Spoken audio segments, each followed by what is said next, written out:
वाड्याचं रहस्य. यश पाटील यांचा एक जुना वाडा होता. सातारा जिल्ह्याच्या एक लहान गावात एक वाडा होता. तिथं कोणी राहत नव्हते. लोक म्हणायचे, त्या वाड्याच्या शेवटच्या खोलीत एक दरवाजा आहे, जो कधी उघडत नाही आणि त्या दरवाजामागे काहीतरी आहे. एक दिवस प्रतीक, एक तरुण इतिहासक अभ्यासक त्या वाड्याबद्दल ऐकून गावात आला. त्याला त्या वाड्याच्या गुढतेचं सत्य शोधायचं होतं. गावकऱ्यांनी त्याला सावध केलं. गावकरी बोलू लागली, तिथे जाऊ नका साहेब. रात्री त्या वाड्यात कुत्रेही शिरत नाही. तिथून भयानक असे आवाज पण येतात. पण प्रतीक काही ऐकेना. तो ठाम होता. दुसऱ्या दिवशी सकाळी तो गुपचूप वाड्यात गेला. वाड्यातील पहिला दिवस. वाड्यात शिरल्यावर आधी सगळं सामसूम होतं. तिथे कोळी जाळं, धुळीने भरलेल्या फरशा आणि भिंतीवर जुन्या काळातले फोटोही होते. त्याच रात्री जेव्हा प्रतीक वाड्यामधील एका खोलीत जाऊन झोपला, त्याला थोड्याच वेळात अचानक टकटक टकटक असा आवाज ऐकू आला. त्याला वाटले की आपला भास आहे. परत तो झोपायला गेला, पण त्याला काही झोप लागेना. त्याला परत एकदा टकटक टकटक असा आवाज आला. तेवढ्यात प्रतीक उठला. लाईट लावली. परत काय, लाईट आपोआप चालू बंद अशी होऊ लागली. परत एकदम लाईट बंद झाली. त्याने टॉर्च घेतली. तो आवाजाच्या दिशेनं गेला तर बघतो तर काय, त्याला आवाज खालच्या साईडला येत होता. तो आवाजाच्या साईडने गेला तर त्याला आवाज खालच्या साईडून येत होता. तेव्हा तो जिन्यावरून खाली येऊ लागला. तो खाली गेला आणि तिथं एक पांढऱ्या साडीतील बाई उभा होती. तिचा चेहरा अंधारात होता. तो घाबरला. त्याला बोलायचे सुचेना. घाबरत घाबरत बोलला, तुम्ही कोण बाई? तेवढ्यात ती बोलू लागली, तू दरवाजा उघडू नकोस, ती म्हणाली आणि क्षणार्धात गायब झाली.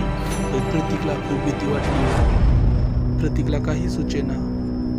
तो परत जाऊन झोपला, तरी त्याला झोप काही येईना. दुसऱ्या दिवशी प्रतीकला त्या शेवटच्या दरवाजाची उत्सुकता झाली.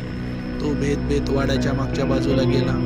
तिथं एक जुनं काळं लोखंडी दरवाजा होता. प्रतीकने दरवाजा घाबरत उघडला. तिथे त्याला एक जुनी पेटी दिसली आणि तो त्या पेटीकडे जाऊ लागला. पेटीपाशी गेला. त्याने ती पेटी उघडली. तेवढ्यात काय, तिथे होते तर फक्त राख, फोटो आणि एक पत्र. त्याने ते पत्र घाबरत घेतले आणि वाचले. तसे त्याच्या पायाखालची जमीन सरकली. असं काय होते त्या पत्रात? त्या पत्रात असे काय लिहिले असेल? त्या पत्रात लिहिले होते की, मी पूजा पाटील, माझ्या मोलकरणीचा जीव घेण्याचे कारण फक्त मीच. मी व माझे कुटुंब गुण्यागोविंदाने राहत होतो. एके दिवशी आम्ही सकाळची निहारी करत असताना एक सुंदर अशी स्त्री दरवाजाजवळ आली. ती चांगल्या घरची वाटत होती, पण आम्ही आश्चर्यचकित तेव्हा झालो. तिने माझ्या नवऱ्याजवळ विचारले, तुमच्याकडे काही काम आहे का? तिला खूप कामाची गरज होती हे लक्षात ठेवून त्यांनी मोलकरणीचे काम आहे असे सांगितले. ती खुश झाली व ती दुसऱ्या दिवशीपासून कामाला यायला सुरू झाली. हळूहळू तिच्यासोबत मीही रमू लागली. जवळजवळ घरची अर्धी जबाबदारी तीच सांभाळून घेत होती.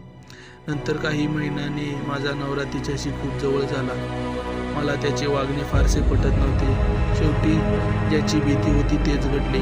माझा नवरा तिच्या प्रेमात पडला. मी घरी नसलेले पाहून त्या दोघांचे नसले चाळे चालत होते, पण मी दुर्लक्ष करत होते. एके दिवशी मी घरी आले व मी माझ्या रूमकडे निघाले तेव्हा दोघी चुकीच्या अवस्थेमध्ये मला सापडले. तेव्हा माझा नवरा तिला विचारत होता की, तू माझ्याशी लग्न करशील काय?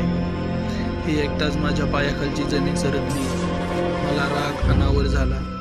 मग मी एके दिवशी माझा नवरा बाहेर गेलेला पाहून मी सूड घ्यायचा ठरवले आणि तिच्या अंगावरती रॉकेल टाकून तिचा जीव घेतला.